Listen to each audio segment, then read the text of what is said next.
Assalamualaikum warahmatullahi wabarakatuh. Kembali lagi di Bimbingan Konseling Online bersama Bu Lina, Guru BK SMA Negeri 14 Bekasi. Nah, hari ini kita akan membahas tipe-tipe gaya belajar. Sebelum kita masuk ke tipe-tipe gaya belajar, kalian perlu tahu juga nih, gaya belajar adalah kombinasi dari bagaimana ia menyerap dan kemudian mengatur serta mengolah informasi. Nah, pengertian ini menurut De Porter dan Hernakit.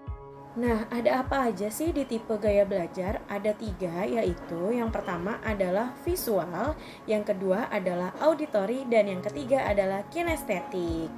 Nah, pengertian tipe gaya belajar ada yang pertama, gaya belajar visual, yaitu gaya belajar yang lebih banyak menggunakan indera mata sebagai alat untuk menyerap informasi. Yang kedua, gaya belajar auditory, yaitu gaya belajar yang banyak menggunakan telinga sebagai alat untuk menyerap informasi yang masuk. Yang ketiga adalah gaya belajar kinestetik, yaitu gaya belajar yang lebih menekankan pada praktik langsung atas apa yang sedang dipelajari. Ciri gaya belajar visual yang pertama adalah rapi dan teratur. Yang kedua, berbicara dengan cepat. Yang ketiga, perencana dan pengatur jangka panjang yang baik. Yang keempat, teliti dan detail untuk setiap urusan yang ditangani. Gaya belajar visual juga mengeja yang baik dan dapat melihat kata yang sebenarnya dalam pemikiran mereka, kemudian lebih mudah mengingat apa yang dilihat daripada apa yang didengar, dan tidak mudah terganggu konsentrasinya apabila ada keributan.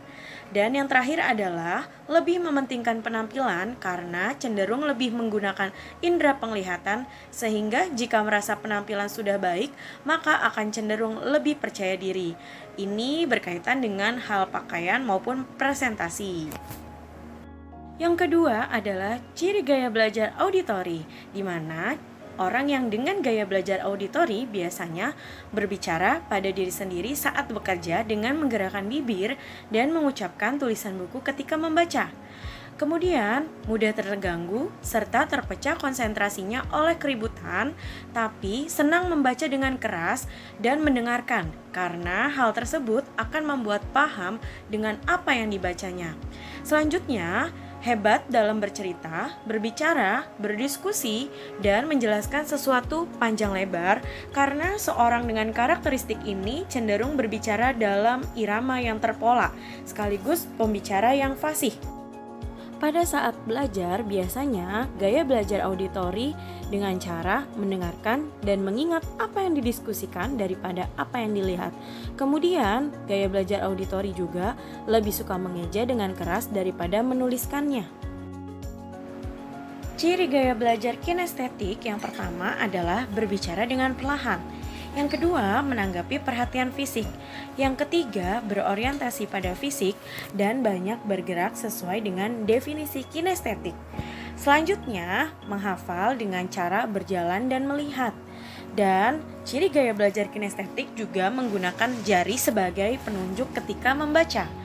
Lalu, banyak menggunakan isyarat tubuh dan tidak dapat duduk diam dalam waktu yang lama. Orang dengan gaya belajar kinestetik juga lebih menyukai buku-buku yang berorientasi pada plot mereka mencerminkan aksi dengan gerakan tubuh saat membaca. Nah, demikian tadi ciri-ciri dari ketiga jenis gaya belajar. Yang mana nih gaya belajar yang kamu sukai atau yang paling kamu favoritkan? Pasti ada dong salah satu di antaranya. Oke, kalau gitu sekian untuk bimbingan konseling online kali ini. Mohon maaf kalau ada kata-kata yang salah. See you next video. Assalamualaikum warahmatullahi wabarakatuh.